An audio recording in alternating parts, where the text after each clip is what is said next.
Muy buenos días, ¿qué tal? Bienvenidos al programa. Mi nombre es Percy Salinas y estamos en una edición más de tu programa Punto y Coma. Le agradecemos enormemente a todo el público en general que está conectado ya a través de todas las multiplataformas. Agradecer en especial al diario La Razón, que todos los días siempre nos apoya con la publicidad y saca un resumen de nuestro programa. Aquí pueden ver en la parte de abajo que estamos saliendo.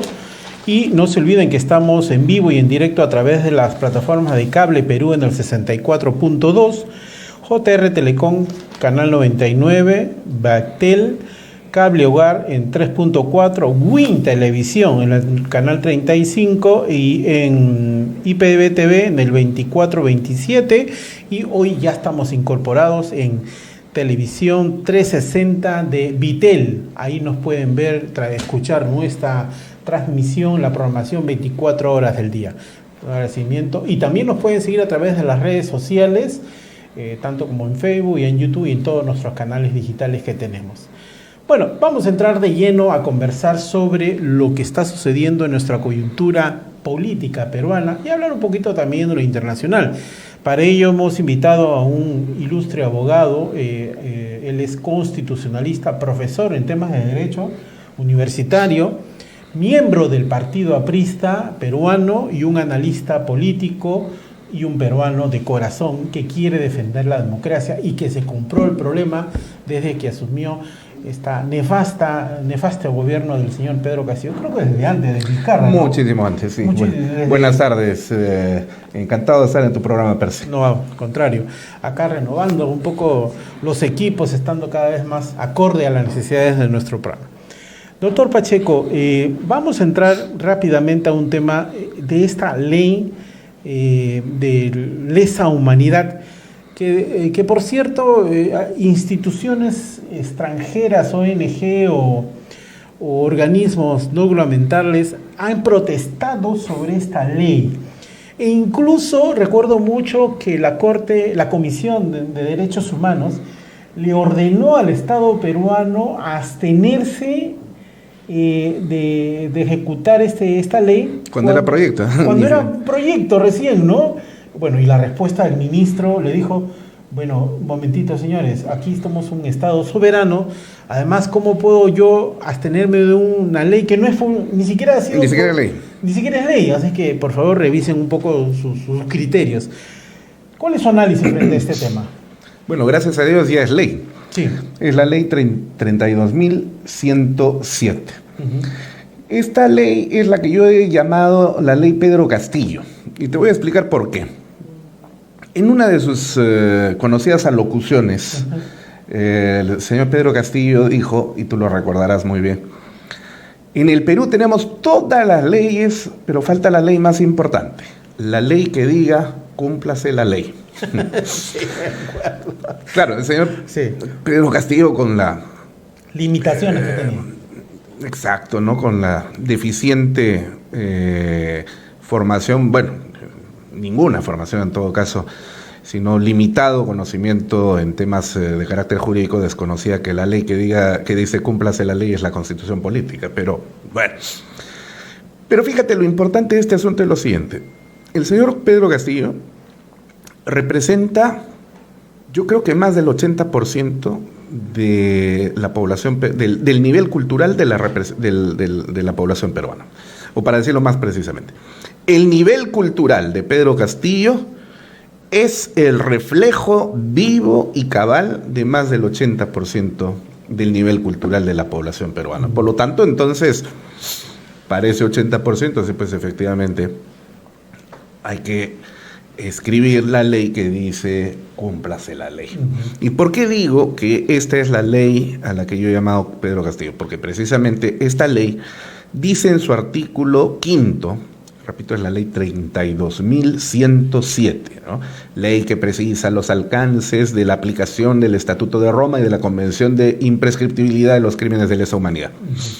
En el artículo 5 dice, nadie podrá ser procesado ni condenado por hechos anteriores a junio del año 2002, cuando entró en vigencia en el Perú, o cuando el Perú se adhirió al Estatuto de Roma y a la Convención de Imprescriptibilidad de Crímenes de Lesa Humanidad. Por lo tanto, nadie puede ser procesado por delitos de lesa humanidad antes de ese mes de junio de 2002. Ahora, ese artículo 5º de la ley es exactamente lo mismo que dice el artículo 2, inciso 24, literal D de la Constitución. ¿Qué dice? Nadie podrá ser procesado ni condenado por hechos que en el momento de la realización de los mismos no se encuentren tipificados de manera inequívoca y expresa como delitos. Y efectivamente, pues, si no existe un delito en el ordenamiento jurídico penal, ¿cómo puedes cometer un delito? Exacto. Por ejemplo, vamos a suponer que la esposa de don Juan Pérez va a la fiscalía después de haberse enterado que su esposo le es infiel y le ha visto el teléfono celular y ha visto que efectivamente no conversa con una, sino con 2, 3 mujeres con las cuales está teniendo relaciones extramatrimoniales. Entonces molesta, se va a la fiscalía y le dice al fiscal: señor fiscal, voy a denunciar a mi marido. ¿Por qué? Por delito de infidelidad. Entonces el fiscal le tendrá que decir: señora, yo lamento muchísimo que usted esté pasando esta situación y lamento también que voy a tener que agravar su sentimiento, pero le informo que en el Perú no existe el delito de infidelidad. Por lo tanto, yo no puedo procesar a su esposo por un delito que no existe. Bueno. Y en efecto, entonces nadie puede ser procesado por un delito, por un hecho que no existe, o por un hecho que fue realizado y que no está tipificado como delito en el momento de la realización de los actos. Pero vamos a suponer lo siguiente, ¿eh? Supongamos que esta señora, de alguna manera extraña, porque en el Perú opera todo lo extraño, ¿no? Y Amor Serrano hace que se reconcilie con su esposo, con don Juan Pérez, este hipotético personaje que estamos introduciendo. Entonces, se amistan, pero gallina que pica huevo, aunque le queme el pico. Entonces, siguen las mismas andadas y de repente se entera esta señora que el Congreso de la República acaba de incorporar en el Código Penal el delito de infidelidad. Wow. ¿Correcto? Entonces va donde el fiscal y le dice: ahora sí, ya, aquí está, me he reconciliado, le he perdonado, pero este hombre sigue en lo mismo, porque sigue con otras mujeres. Acá está el teléfono celular. Y ahora sí, ya sé que este delito existe. Entonces quiero denunciarlo por los hechos que pasaron la vez pasada. Dice: señora, eso no se puede, porque la norma tiene vigencia desde el momento de su promulgación para adelante, jamás para atrás. No es retroactiva. La ley no es retroactiva, salvo que favorezca al reo. Y este no es el caso. Entonces, si el artículo 5º de la ley 32.107 dice precisamente eso, que los hechos acontecidos en los años 80 y 90 no pueden ser calificados como delitos de lesa humanidad según los parámetros establecidos en la Convención que ingresó a formar parte del ordenamiento jurídico el año 2003 y el Estatuto de Roma un año antes, el 2002. ¿Cómo puedes calificar como delitos de lesa humanidad lo que no constituye delitos de lesa humanidad? Entonces, eso es lo que dice la Constitución. Es tan claro que cualquier persona que no ha estudiado derecho lo puede entender. Entonces, si esta ley repite lo que dice la Constitución, la pregunta es: ¿dónde está la inconstitucionalidad? Pero hay pseudos abogados, disculpe que le use el término, y lamento mucho por la profesión tan noble que hay en nuestro país de los abogados, de grandes, ilustres abogados que he conocido en mi vida, que dicen que esto es una aberración, esto es una ofensa a los muertos producto de lesa humanidad que se dé esta ley. Bueno, una aberración es lo que ellos están diciendo, porque están apelando a lo que en lógica se conoce con el nombre de el argumentum ad misericordiam. O sea, ¿en qué consiste esta falacia? Es una falacia que, en lugar de discutir la naturaleza misma del objeto de atención, de nuestro objeto de análisis, desvían la atención a provocar pena, tristeza, y entonces exaltar el espíritu de la gente en función de estos sentimientos, ¿no? Dice, han habido un montón de asesinados en nombre de la justicia de estos asesinados, y etcétera, etcétera. Miren, en nombre de la justicia de los asesinados ya fueron condenados. Sí, claro. Hace tiempo, hace rato. Sino que esos procesos han sido reabiertos nuevamente. ¿Por qué? En nombre justamente de la justicia, o una concepción que de justicia tiene esta gente, y pretenden aplicarles una norma que no estaba vigente en los años 80. Entonces, quiero ser honesto y sincero con este asunto, Percy. No son pseudoabogados los que se elevan, son abogados, y eso es lo penoso. Sí. Lo que son pseudojuristas.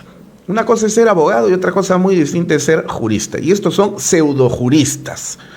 Porque en lugar de analizar la ley en función del conocimiento jurídico que ellos conocen y saben, no lo desconocen, se ponen a hacer política a partir de tergiversaciones de derecho.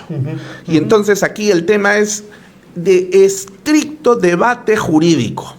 Jurídicamente puede aplicarse la Convención de Imprescriptibilidad para crímenes de lesa humanidad que entró en vigencia el año 2003 a hechos que sucedieron en los 80 y en los 90. La respuesta es no, pues. Exacto.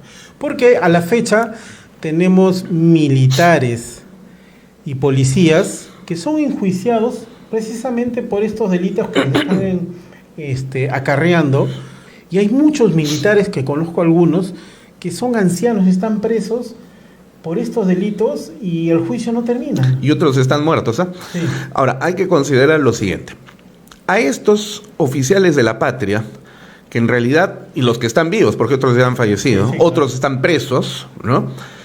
Estos oficiales de la patria que merecen ser condecorados con la máxima condecoración que otorga el Estado peruano, porque ellos han ofrendado su vida, han ofrendado su integridad física, muchos de ellos mutilados, lisiados, como consecuencia de las acciones brutales del terrorismo, pero en lugar de ser promovidos, en lugar de ser reconocidos, condecorados, e inclusive si fuera un Estado inteligente, a esos oficiales yo los incorporaría a las Fuerzas Armadas para que sean profesores de las futuras generaciones, pero no los tienen arrinconados a un costado, es el colmo, por Dios. Sí. Pero, y no solamente eso, sino que en lugar de otorgarles la medalla del Estado peruano en grado de Gran Cruz, ¿qué cosa es lo que hacen? Le meten un juicio penal, sí, amenazando con mandar a la cárcel. Ahora, fíjate, el tema pasa también por lo siguiente. A ellos se les acusa de haber cometido crímenes de lesa humanidad.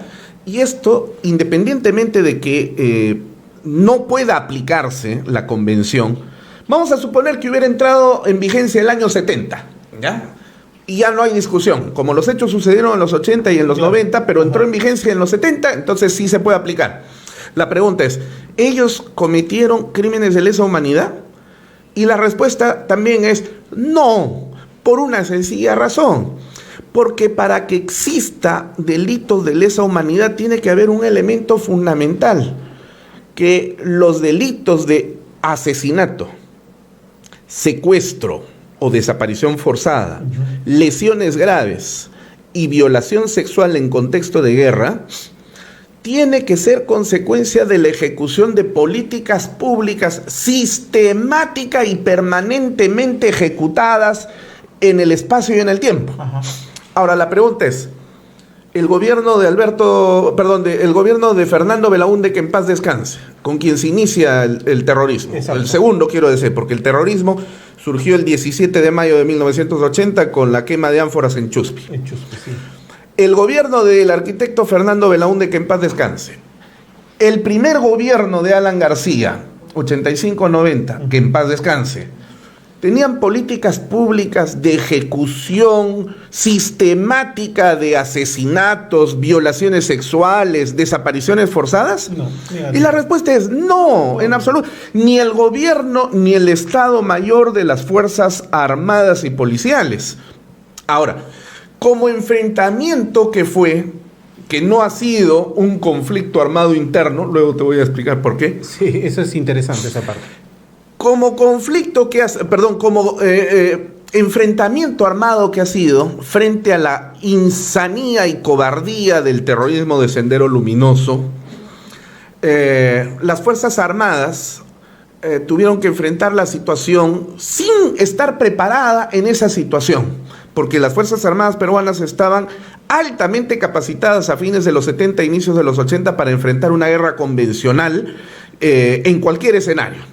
Exacto. Pero a nadie se le había ocurrido que podía pasar lo que pasó en el Perú. Entonces, frente a esa situación, ellos utilizaron las fuerzas la fuerza de las armas para repeler ataques. Y en ese tipo de acciones se han cometido excesos sin duda alguna. Nadie dice. Bueno, y no podríamos negar de que efectivamente han habido homicidios, han habido lesiones, han habido desapariciones. Pero esos hechos pueden ser investigados individualmente. Y de hecho lo han sido, ¿ya? Como actos aislados, no conformantes de una política. Esto es tan cierto que inclusive la Comisión de la Verdad que terminó diciendo mentiras que se convirtieron posteriormente en verdades, lo ha reconocido. No hubo política de ejecución sistemática de delitos de lesa humanidad. Lo que hubo fue violaciones de derechos humanos, pero no es lo mismo violar un derecho humano. Por Dios, si yo voy en este momento al Hospital Sabogal, por ejemplo, para que me atiendan por el corazón y terminan amputándome la pierna izquierda, ¿no están violando un derecho humano mío? Por supuesto que sí, pero a nadie se le ocurriría decir, esto es consecuencia de la ejecución sistemática. No, es consecuencia de la negligencia y la falta de profesionalismo con la que trabaja la gente que me atendió. Entonces, ese es el punto. Ahora, cada uno de esos actos independientemente fueron ya juzgados y condenados en su momento. Así que entonces no hay nada que discutir. Y otros casos fueron archivados porque no llegaban a alcanzar las responsabilidades. Y usted ha traído un elemento con que yo discuto plenamente siempre en X, o antes Twitter, y con mucha gente de la prensa alternativa que sostiene que aquí ha habido un conflicto armado y no terrorismo. Ellos no reconocen que se ha habido una guerra contra el terrorismo, sino que ha habido acá un conflicto armado que el Estado represor ha atacado a estos señores. Bueno, la primera pregunta que tendrías que hacerle a estos llamados miembros de la prensa alternativa, que en realidad son operadores políticos disfrazados de periodistas. Acá lo tuvimos a Aníbal Estacio, ¿no? Una vez. En todo caso han estudiado periodismo, pero para hacer política. Pues que es otra cosa. Eso no es periodismo bajo ningún punto de vista. Eso es difusión política a través del uso del periodismo. Eso es completamente diferente. Es como el abogado que se especializa, no se especializa, sino se dedica a defender terroristas exclusivamente, ¿no? No podríamos decir, pues, que ese es un abogado. A las arenas. Más o menos.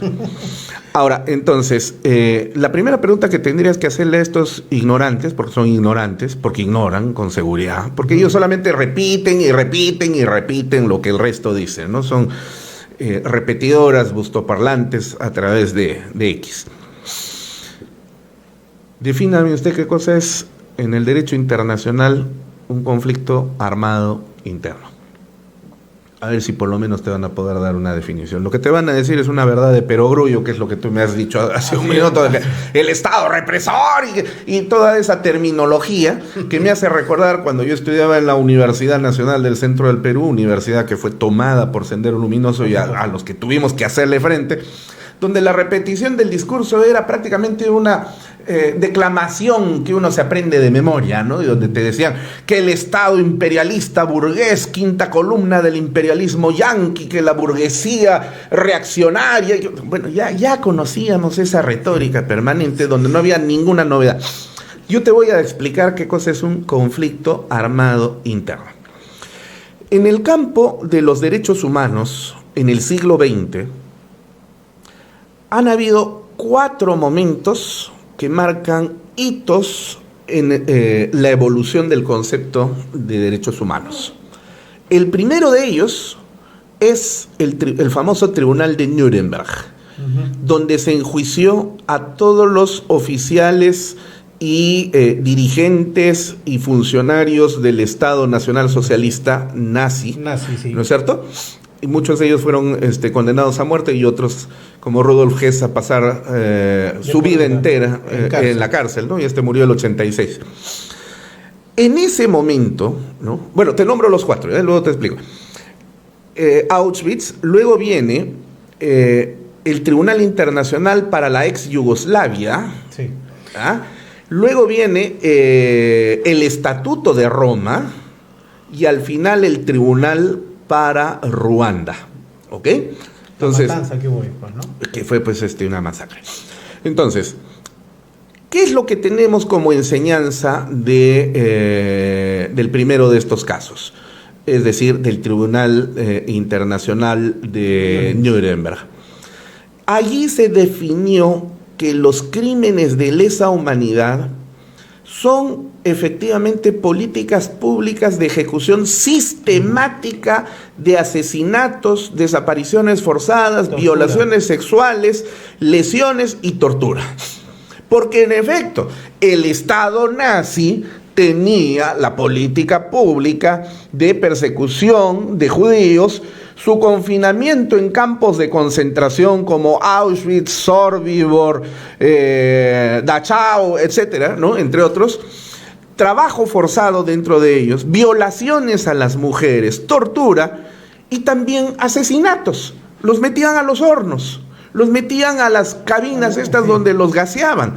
Esa es una política pública de ejecución. Y de ahí salió el concepto de violación de derechos humanos por ejecución sistemática. Pregunta, ¿eso sucedía en el Perú? No. En absoluto, ni forzando la figura. Bueno, se deslizó que Montesinos en el CIN tenía una cámara ahí, desaparecía, pero hasta el día de hoy no lo han logrado aprobar. Pero aun cuando eso fuera cierto, sería pues Montesinos. Sí. Tiene que haber una política pública, secreta o pública, ¿ya?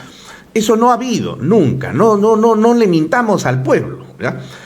Ahora, entre el Tribunal Internacional de Nuremberg, cuyos juicios terminaron a poco antes de mediados de los años 50, dista un largo periodo de tiempo hasta la llegada del Tribunal Internacional para la ex Yugoslavia, donde había sucedido algo que no se había presentado en el caso anterior.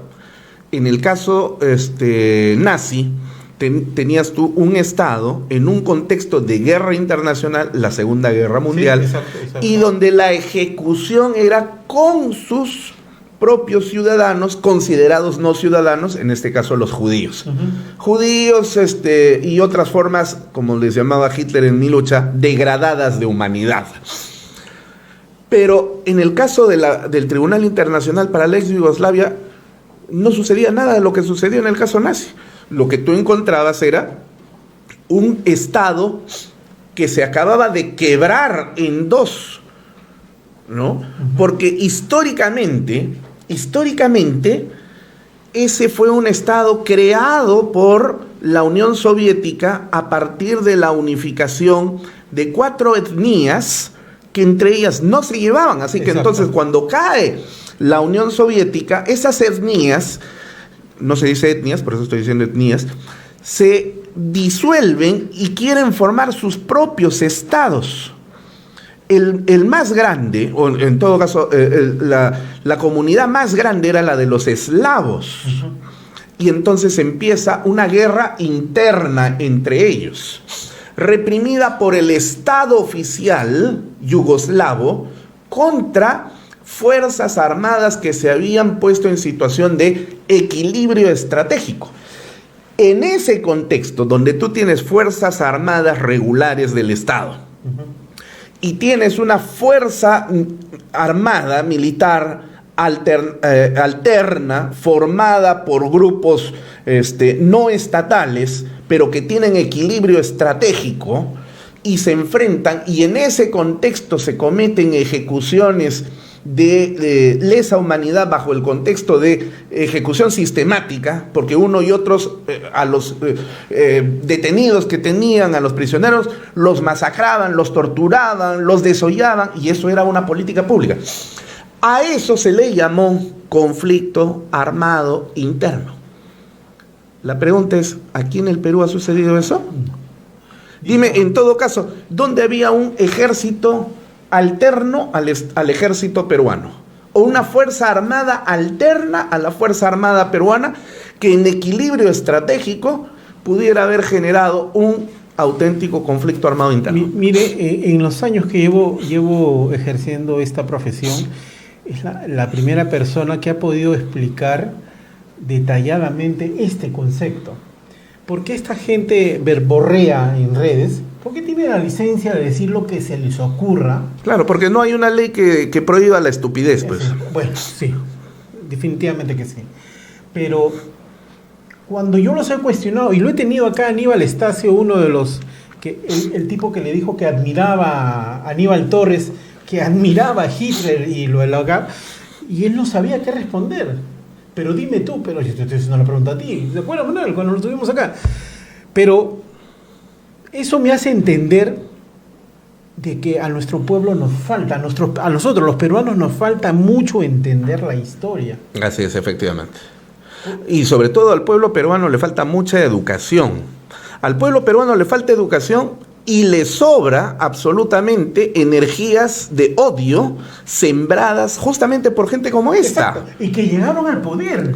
Así es. Que tenía la segunda autoridad, como el primer ministro en ese momento, Aníbal Torres, que decía que va a correr ríos de sangre, que incitaba la violencia a los peruanos, a matarse, a dividir, que hasta ahora estamos pagando los platos. Así es, efectivamente. Hasta ahora seguimos viendo.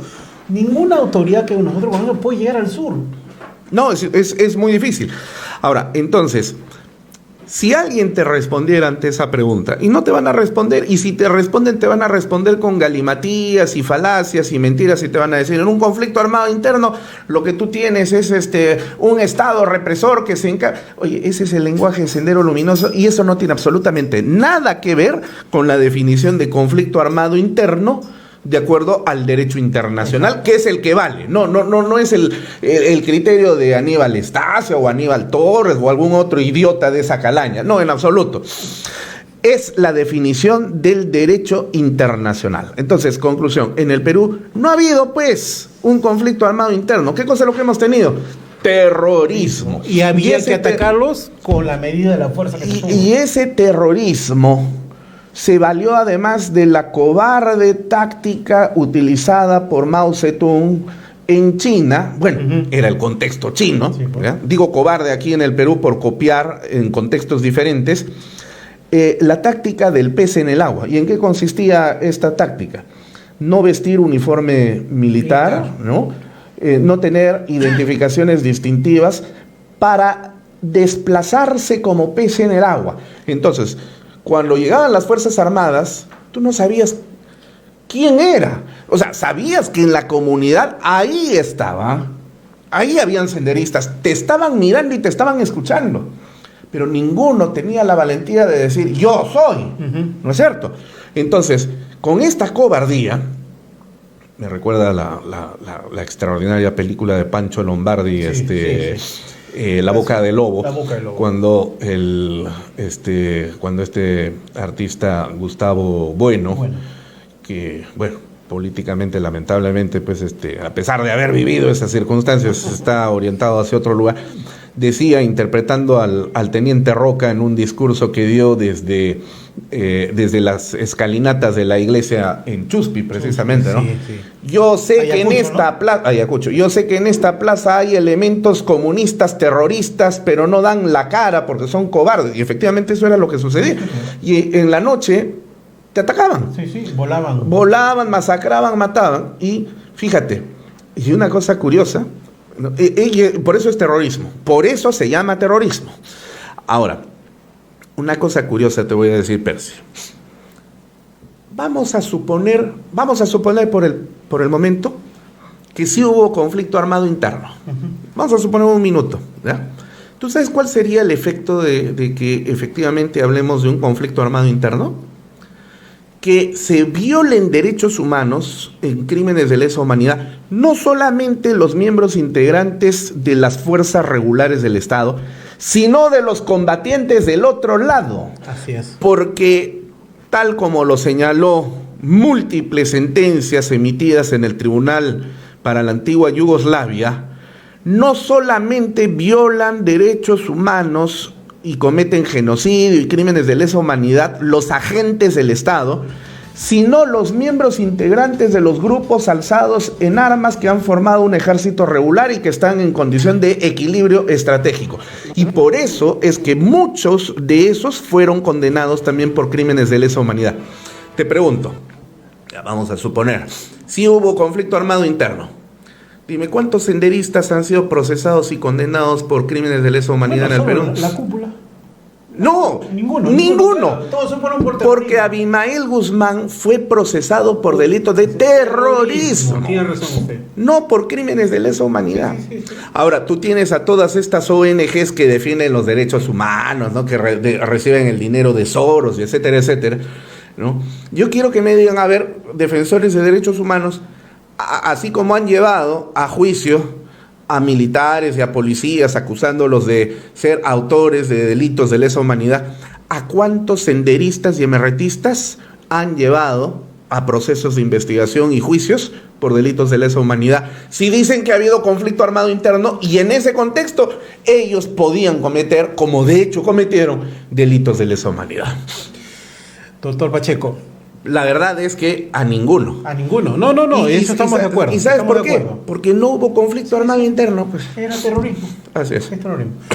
Doctor Pacheco, todos nos hemos quedado empabilados con esta clase que nos ha dado hoy día, porque creo que es hora de cerrar heridas.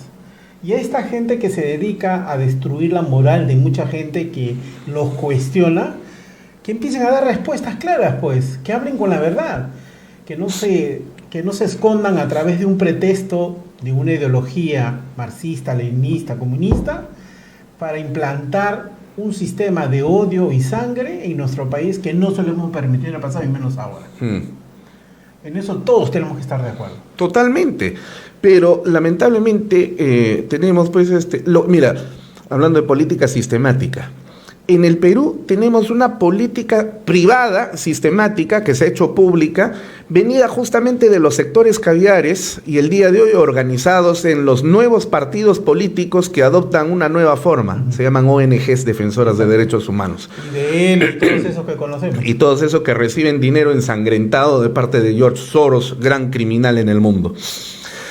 Ellos sí han ejecutado sistemáticamente políticas ¿de qué? De confusión, de conversión de mentiras en verdades y de verdades en mentiras. El día de hoy tú dices una verdad que es verdadera y termina siendo calificada como si fuera una mentira, ¿no? Pero sí hay mentiras que se han convertido en verdad gracias a esas políticas sistemáticas que no son de una semana, 2 semanas, sino años de años. Ellos ejecutan esas políticas sistemáticas y se valen de los vacíos de la frágil democracia peruana para insertarse dentro del sistema de la manera como lo hace. Porque lamentablemente en este país no hay un hombre que tenga los pantalones bien puestos para poner las cosas en su sitio. ¿Dónde está ese hombre? Hay que buscarlo, ¿no? Ojalá que aparezca este 2026, doctor Pacheco. No, yo lo dudo mucho, ¿no? Aquí vamos a tener que ir como Diógenes saliendo del tonel con la lamparita y buscarlo, ¿no? Yo no sé si llegaremos en pleno día. Yo no sé si llegaremos a gritar como el Eureka, ¿no? Sí, Eureka. Doctor Pacheco, muchísimas gracias. Había más temas que quería tocar, pero no he querido interrumpirlo en esto porque creo que el desarrollo de este concepto es importante para el público que nos ve y empezar a los jóvenes y a la juventud presente que tienen que empezar a entender que hoy hay una enorme responsabilidad de no entregarle el país a ese grupo que quiere destruir lo que nos ha costado por 40 años, más o menos. Así es. Permíteme un par de minutos finales, ¿no? Yo quiero dirigirme justamente a juventud, y especialmente a la juventud que el día de hoy ya tiene la condición de estudiantes de los institutos armados, de las academias militares, de la Marina y de la Fuerza Aérea y Policial, y aquellos jóvenes que ya tienen los grados de subteniente, teniente y capitán. Ellos han sido los afectados porque han visto cómo es que en el pasado reciente los generales y coroneles que combatieron contra el terrorismo, lejos de recibir la medalla que yo estoy exigiendo para ellos, han tenido juicios, cárcel y persecución. Y en consecuencia eso tiene un efecto psicológico para estos jóvenes oficiales de la patria, porque dicen, oye, nadie los defiende. Exacto. Ni siquiera los traen como profesores acá para que nos enseñen sus experiencias. Mira, qué estúpido puede llegar a ser el Estado peruano de no utilizar la experiencia riquísima de esta gente, y los tiene botados y abandonados. Así es. Y entonces dicen, bueno, para la siguiente, ¿para qué me voy a meter acá si nadie me va a defender? Y encima me van a meter a la patria por defender, a la cárcel por defender a la patria. Exacto. Entonces viene alguien y me dice, ponte el mandil rosado, y me lo pongo, hecho un platanazo, ¿no? Entonces yo les pido a estos oficiales de la patria que sepan, aquí existimos abogados, juristas y políticos que estamos defendiendo y seguiremos defendiendo y vamos a hacer respetar a los héroes de la patria que lo dieron todo para evitar de que nuestro país sea un país comunista, porque quizás no lo sepan los jóvenes, pero estuvimos a punto, a un dedo de que Abimael Guzmán lograra el triunfo a través de sus actividades terroristas. Si no ha sucedido eso, ha sido gracias a estas personas que el día de hoy, en lugar de agradecerles, los tratamos de la manera como lo estamos tratando. Por eso es que yo personalmente he elaborado un escrito modelo para que todos los procesados, militares, miembros de la Marina y de la FAP ya en situación de retiro, puedan presentar ante los respectivos juzgados donde son procesados el escrito en el que se solicita la prescripción de la acción penal por acción de la ley 32.107 y la ejecución del artículo 2, inciso 24, literal D de la Constitución, porque ese es el efecto. Son hechos acontecidos hace ya más de 40 años, y la ley señala, la ley vigente en ese momento, el Código Penal de 1924, vigente hasta el 90, decía que el plazo de prescripción máximo era de 20 años, pero si se les había proceso, se debía aumentar la mitad, es decir, 10, es decir, 20 más 10, 30 años. Increíble. Ya, ¿cuándo han prescrito esos hechos? Vamos a suponerlo, el hecho más lejano en el tiempo, el 85, 88, 80, ya prescribieron. Ya. Entonces, y a los jueces y fiscales, ideologizados por el IDL y APRODE, compórtense como ciudadanos de la patria y no como colaboradores del terrorismo. Así es. Gracias. Honor y gloria a nuestras Fuerzas Armadas. Regresamos tras la pausa. Muchísimas gracias, doctor Pacheco, por estar aquí en el programa. Y espero tener en otra oportunidad. Encantado. Regresamos tras la pausa.